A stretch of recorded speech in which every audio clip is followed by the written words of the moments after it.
नमस्कार मित्रों, चैत्र मास के शुक्ल पक्ष की तृतीया को गणगौर का पर्व मनाया जाता है। गणगौर का पर्व सुहागन स्त्रियां पहले वर्ष ही उद्यापन के साथ मनाती हैं और उसके बाद हर साल इस पर्व को बड़े ही धूमधाम से मनाया जाता है और कुंवारी कन्याएं अच्छे वर के लिए, अच्छे घर के लिए इस पर्व को मनाती है। गणगौर जी में भगवान जी के शिव और पार्वती स्वरूप ईश्वर जी और गोरा जी की प्रतिमाएं बनाकर पूजा की जाती है और उन्हें दूब से छांटे लगाए जाते हैं। उसके बाद शाम के समय बायना निकाला जाता है सासू जी के लिए पूजा के बाद, और पूजा के बाद गणगौर जी को यानी ईश्वर जी और गोरा जी को विदा किया जाता है। उनकी मूर्तियों का विसर्जन किया जाता है। विसर्जन यदि आपके घर के आसपास कोई नदी है, तालाब है, तो सारी स्त्रियां समूह में जाकर गीत गाते हुए गोरा जी और ईश्वर जी का विसर्जन करती है। लेकिन यदि आप अकेले पूजा कर रहे हैं और घर पर पूजा कर रहे हैं, तो घर पर ही ईश्वर जी और गोरा जी का विसर्जन सरल विधि से ही आप कर सकते हैं। उसके लिए एक बड़ा सा बर्तन ले लीजिए, उसके अंदर थोड़ा सा कच्चा दूध, थोड़ी हल्दी, रोली और कुछ फूल पत्तियां डाल दीजिए। उसके बाद जो आपके मिट्टी के स्वरूप हैं ईश्वर जी, गोरा जी, उन्हें ले लीजिए और साथ में टिक्की वाला चार्ट, जिस पर आपने 16-16 टिक्कियां लगाई हुई थी, मेहंदी से, सिंदूर से, रोली से, काजल से, वो वाला पेपर भी आप साथ में रख लीजिए। सबसे पहले उस पेपर को आप जल में डाल दीजिए।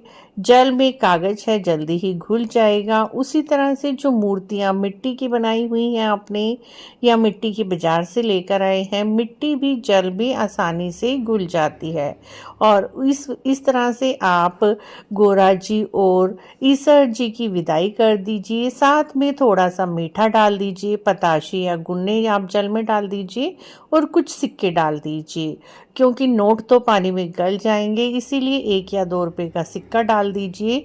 जैसे अपनी बेटी और दामाद को घर से विदा किया जाता है, वैसे ही बड़े ही प्रेम पूर्वक, बड़े ही प्यार से ईश्वर जी और गोरा जी को गीत गाते हुए विसर्जित किया जाता है।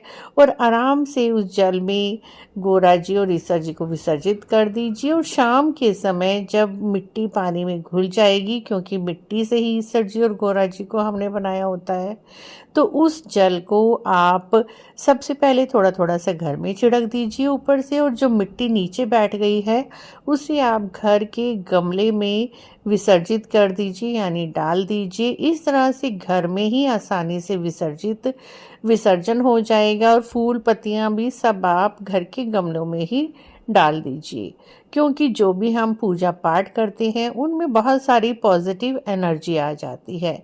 उस पॉजिटिव एनर्जी को बाहर विसर्जित ना करके घर में ही हम अपने घर के गमलों में विसर्जित करते हैं, तो इससे सारी पॉजिटिव एनर्जी घर में ही बनी रहती है और शुभ फल मिलता है।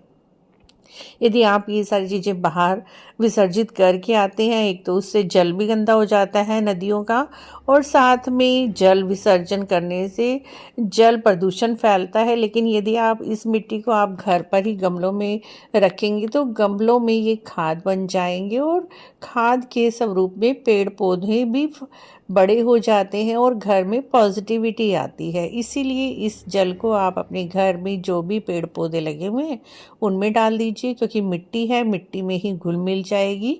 इस तरह से आप आसानी से ही गोरा जी और ईश्वर जी का घर पर विसर्जन कर सकते हैं। जो सिक्के वगैरह आपने चढ़ाए हुए थे, वो आप किसी को भी गरीब व्यक्ति को दान दे दीजिए या फिर छोटी कन्याओं को दे दीजिए। उनके वो कुछ भी सामान ले लेंगे, टॉफीज वगैरह लेकर ग्रहण कर लेंगे, वो प्रसाद रूप में कन्या को चला जाएगा। इस तरह से फ्रेंड्स, आप घर पर ही ईश्वर जी और गोरा जी को बड़े से बर्तन में विसर्जित कर सकते हैं। आपको गोरा जी और ईश्वर जी के विसर्जन की छोटी सी जानकारी कैसी लगी, अच्छी लगी है तो आप हमारे चैनल को जरूर सब्सक्राइब करें, लाइक करें, वीडियो को शेयर भी करें। कमेंट बॉक्स में जय गोरा माता, जय ईश्वर भगवान अवश्य लिखें।